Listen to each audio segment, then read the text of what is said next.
Que é problema de lubrificação. Não esquenta, não. Aliás, isso me lembra uma ocasião em que me furou um pneu, rapaz. Tirei a roda. Quando eu mexi na panela do freio, estava pelando. Soltei a panela, era o rolamento. Pifou.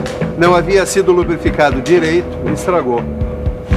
Aqui, ou tem lubrificante de menos, ou colocaram um lubrificante errado. Vamos dar uma olhada. Isso é uma coisa que você tem que saber, e saber bem, Titão. Se você quiser saber também, preste atenção nessa teleaula de hoje, porque vai ser só sobre isso. Na teleaula de hoje você vai ver os tipos de atrito e os problemas que ocorrem por sua causa, a importância da lubrificação, os tipos de lubrificantes e vai ver ainda como escolher o lubrificante adequado a uma determinada situação. A nossa teleaula está pronta para começar. Vamos nessa, que é hora de aprender. Olha, Edgar, eu acho que a gente tem que estudar tudo o que puder sobre lubrificação. Tem um montão de ligação de peças e sistemas de engrenagens que só funcionam direitinho se tiver uma lubrificação correta. Pois é. Mas só que antes de estudar o que é lubrificação, a gente precisa saber por que se lubrifica um motor, por exemplo, uma máquina. Por causa do atrito entre as peças. E você sabe o que é atrito? Atrito é o choque entre duas peças. Quando duas superfícies raspam e... Sei. Duas partes... Edgar, eu sei o que é atrito, mas é difícil explicar. Pois é, a gente sabe o que é na prática, mas na hora de explicar a gente se embanana todo. E você? Saberia dizer o que é atrito? Atrito é a resistência ao movimento entre duas superfícies em contato. É assim, Tito. Quando duas peças em contato se deslocam, ocorre o atrito entre elas. E mesmo que a superfície esteja lapidada, polida, retificada, sempre vai haver uma pequena reentrância, uma pequena saliência. Quer dizer que o atrito acaba causando problemas na peça, como por exemplo o aumento da temperatura. Mais do que isso, vai acabar ocasionando o desgaste da superfície, a corrosão. Esse friccionar, esse raspar de uma peça com a outra, vai fazer com que as superfícies soltem partículas que vão se acumulando, aumentando ainda mais o problema. E a lubrificação acaba reduzindo o atrito. É isso aí. Olha, eu vou simplificar ao máximo. É o óleo que a gente coloca na dobradiça da porta, por exemplo. Nas máquinas, o lubrificante vai reduzir o atrito, formando uma película de proteção entre as peças. Um lubrificante é uma substância colocada entre as superfícies para diminuir a resistência ao movimento. Bem, vamos tentar explicar isso melhor. Eu estou aqui numa indústria que produz lubrificantes e eu vim conversar com o Dilson, que é analista químico. Dilson, explica pra gente que tipo de trabalho vocês fazem aqui. Bom, aqui a gente testa os lubrificantes produzidos para ver se eles estão dentro do padrão de qualidade exigido. Nós estamos aqui, por exemplo, ensaiando os óleos no viscosímetro automático. Quer dizer que para cada tipo de lubrificante tem um ensaio diferente? Isso, claro. Veja bem, deixa eu te mostrar aqui. Os lubrificantes não são uma coisa só. Existem vários tipos, em forma de graxa, e esses aqui, tipos de óleos. Por exemplo, esse mais viscoso, esse menos viscoso. A grafita é um lubrificante, a parafina também. Então existem vários tipos. E para cada um desses lubrificantes existe um ensaio específico. Mas a gente pode dizer que um bom lubrificante tem certas características comuns. É isso mesmo. Então preste atenção e guarde bem. Um bom lubrificante tem que manter separadas as superfícies durante o movimento, ser estável nas mudanças de temperatura, não pode atacar, ou seja, corroer as superfícies metálicas e deve manter limpas as superfícies lubrificadas. Olha, Nilo, depende de como for montado o sistema, uma parte vai continuar raspando na outra do mesmo jeito. Mas é que existe uma espessura ideal para a película lubrificante. Olha aqui, ó. Essa é a altura de uma das partes rugosas que estão em contato, H1. H2 é a altura da outra parte áspera, essa aqui. E aqui, H, é a distância entre as duas partes. Nesse caso, a espessura ideal da película lubrificante tem que ser tal que preenche esse espaço todo aqui, ou seja, H é igual a H1 mais H2 mais H. Aqui está dizendo que, de acordo com a espessura da película lubrificante, o atrito pode ser atrito limite, atrito misto e atrito fluido. Segura, deixa eu ver. Olhando bem... Bom, vamos pensar um pouco? Bom, deixa eu ver. Lubrificação por atrito limite. É quando a espessura do lubrificante é muito fina e daí as partes ásperas das peças se encostam. Lubrificação por atrito misto é quando a espessura do lubrificante é maior, o lubrificante é mais consistente, mas ainda as peças se tocam quando elas se movimentam. Lubrificação por atrito fluido só pode ser quando a espessura do lubrificante é maior que a aspereza das superfícies. E aí ele separa completamente as peças uma da outra. Titão, quando ocorre o atrito fluido, a gente chama de lubrificação hidrodinâmica. E aí, nesse caso, a resistência ao movimento não vai mais depender do atrito entre as peças, mas sim da viscosidade do lubrificante. Silvano, vem aqui comigo. Eu estava lendo aqui que os lubrificantes podem ser líquidos, pastosos e sólidos. Bom, líquido tudo bem, né? Nosso amigo óleo aqui. Pastoso é a nossa amiga graxa. Agora, sólidos são a grafita e as parafinas? Exatamente. Os lubrificantes podem ser de origem orgânica, tirados dos vegetais, animais, ou de origem mineral, extraídos do petróleo. Olha, de máquina eu entendo um pouco. Para lubrificação das máquinas, a gente usa geralmente os óleos e as graxas lubrificantes. E ficou faltando dizer os outros lubrificantes. A mistura dos óleos minerais com os orgânicos, os óleos sintéticos, os lubrificantes à base de grafite. E Tito, presta atenção. Em certos casos, a gente pode lubrificar até com água.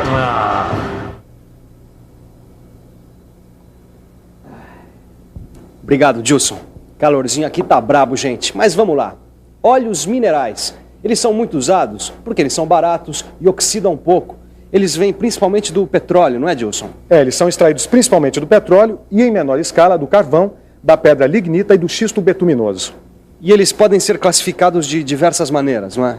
Isso mesmo. No caso dos óleos lubrificantes, a classificação mais utilizada é pela viscosidade. E como é essa classificação pela viscosidade? São duas: o grau de viscosidade da SAE e da ISO. O ISO é usado para a classificação dos óleos lubrificantes industriais e SAE para os óleos lubrificantes de automóveis. O que é viscosidade do óleo? É essa propriedade aqui. No caso do óleo utilizado em fusos, ele deve ser de alta fluidez. O óleo utilizado em máquinas, de média fluidez. E para câmbios tem que ser de baixa fluidez. Eles têm viscosidades diferentes. Vamos ver?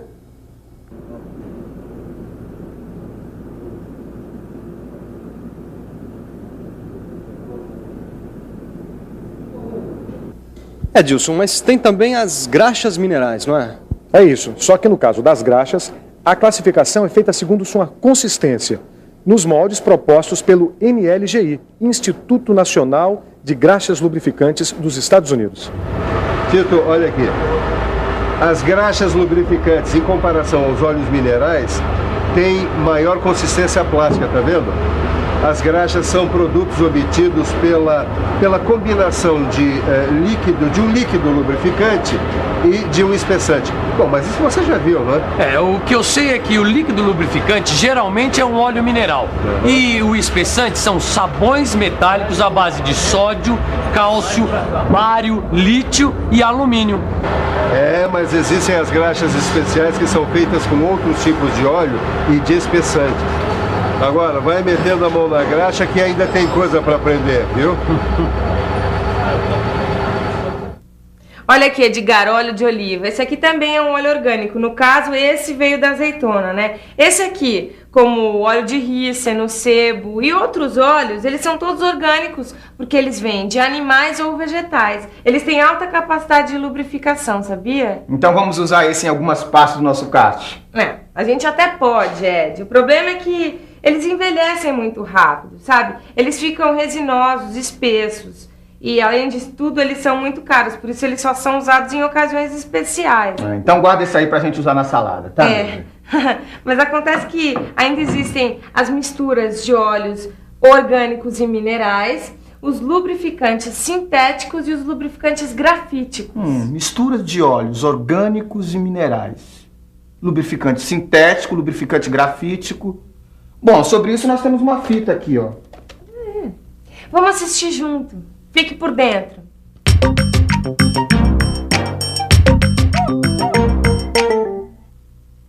As misturas de óleos minerais e orgânicos são usadas nos cilindros a vapor e nos eixos dos cilindros laminadores, porque elas facilmente se emulsionam na água.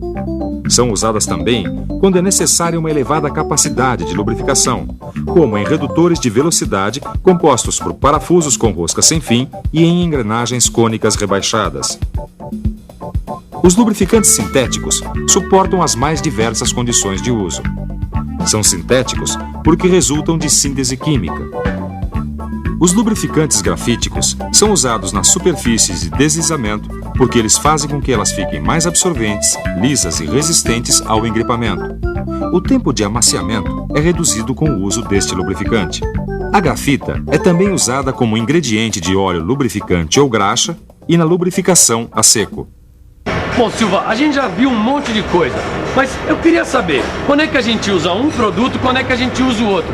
Por exemplo, quando é que a gente usa o óleo, quando é que a gente usa a graxa? Titão, a graxa é mais usada na lubrificação das partes da máquina que vão ficar expostas às substâncias do ar, a poeira, como por exemplo a escavadeira, ou quando vão ficar expostas ao aquecimento, como é o caso do laminador. Enfim, onde o uso do óleo não é eficaz. Mas não seria por causa da tendência que o óleo tem em escorrer? A graxa não escorre. O óleo, Titão, ele é mais usado na lubrificação de máquinas com mecanismos mais rápidos, delicados, máquinas a vapor, motores de combustão interna.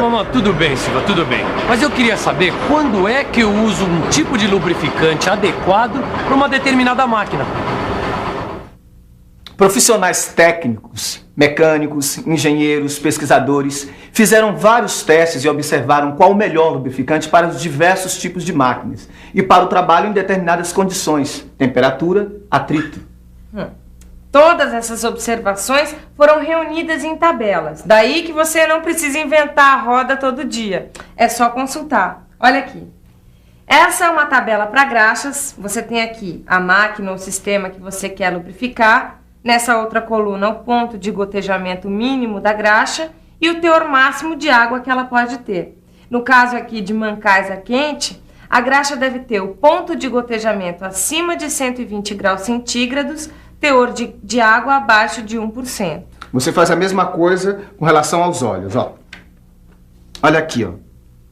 No caso de mecânica fina, nós temos que usar óleos com ponto de fulgor 125 graus centígrados e viscosidade de 1,8 a 20. Assim, fica fácil você escolher o melhor lubrificante para as máquinas e para as situações que você vai enfrentar pela frente. Titão, que tal uma limpada geral na máquina e avisar que já pode ligar? Deu para perceber que uma má lubrificação pode causar um problemão. É verdade. Um profissional da mecânica deve saber bastante sobre lubrificação. Tá? O desgaste de uma máquina mal lubrificada é muito grande. E você aí em casa, enquanto a gente liga a máquina aqui, que tal você se ligar na revisão? E atenção, se liga aí que é a hora da revisão. Na teleaula de hoje, você pôde conhecer os tipos de atrito presentes na lubrificação. Viu também que a lubrificação é fundamental para o funcionamento das máquinas porque reduz o atrito. Você também ficou sabendo que os lubrificantes podem ser líquidos, pastosos ou sólidos e podem ser de origem orgânica ou mineral. Que os óleos minerais são basicamente extraídos do petróleo e que sua viscosidade varia de acordo com o que vai ser lubrificado. Viu ainda que existem os óleos orgânicos que são bons, mas muito caros e que envelhecem rapidamente. Que existem as misturas de óleos minerais e orgânicos e que existem os lubrificantes sintéticos e grafíticos. Finalmente, viu que para escolher um lubrificante é preciso levar em conta suas características e aprendeu como consultar as tabelas de graxas e óleos. A lubrificação é um assunto muito importante, não acaba por aqui. E você tem que conhecer os vários aspectos da lubrificação. Tipos, quantidade de óleo, períodos de lubrificação, procedimentos anteriores e posteriores à lubrificação. Por isso é que esse assunto vai continuar nas próximas teleaulas. Até lá! Tchau! Tchau!